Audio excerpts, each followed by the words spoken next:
Cancer. Cancer. Cancer. Cancer. Concept. Cancer. Cancers. Cancer. Cancer. You hear it everywhere, on the news, in fundraisers, at hospitals, the war on cancer. But what are we actually fighting? What are we actually winning? Cancer isn't one intruder, it's hundreds of them, each with a different face, a different weakness. So what is cancer actually? Cancer is when a cell that was supposed to stop dividing, but actually didn't. Cancer starts in the most human form, in our own cells. Endless multiplication caused by hundreds of intruders in our genetic material. But even with all of that, we're not saving as many lives as we could. Even when we save lives, they're often burdened with side effects, poor treatment options, and here's the brutal truth, that many current treatment options are actually at the bare minimum. We need better drugs for cancer, but these often only exist through things like clinical trials. So how many people actually get cancer? So here's a number you won't forget, 1 in 2 men and 1 in 3 women. That's how many each year are diagnosed newly with cancer. Why? Thanks to modern medicine, the reason for that is actually because we're just living long enough to actually see these cancers. Cells are reproducing more and more, and because of that, new mutations are arising that are giving rise to things like cancer. So how do we actually treat cancer? What we'll actually see is that treatments will depend on the type and stage of the cancer.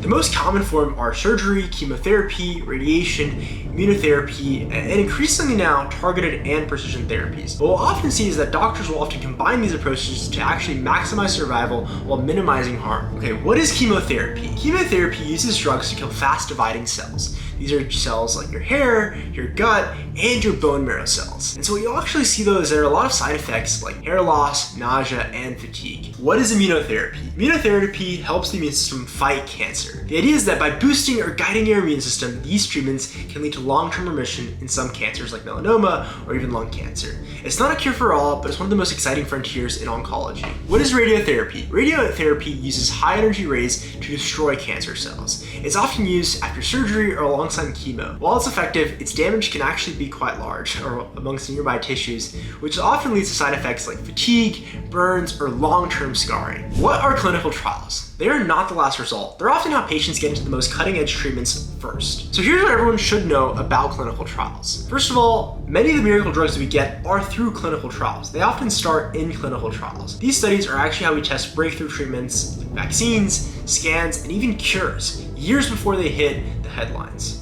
Yet most trials struggle to find enough patients. And here's the part that most people miss. You don't have to be out of options to join a clinical trial. Many trials are available early on in treatment, which means that they actually will work better than standard care options. You should always ask your doctor, are there any trials that I might qualify for? Would giving a trial actually give me access to something newer or better? Because the future of cancer treatment is really within these trials, starting in the labs and then eventually getting transitioned into these trials. What are some misconceptions about cancer? Number 1, cancer is always fatal. False. Many cancers are actually highly treatable or even curable, especially when caught early on. For example, testicular cancer has about a 95% survival rate. Localized breast cancer, around 99%.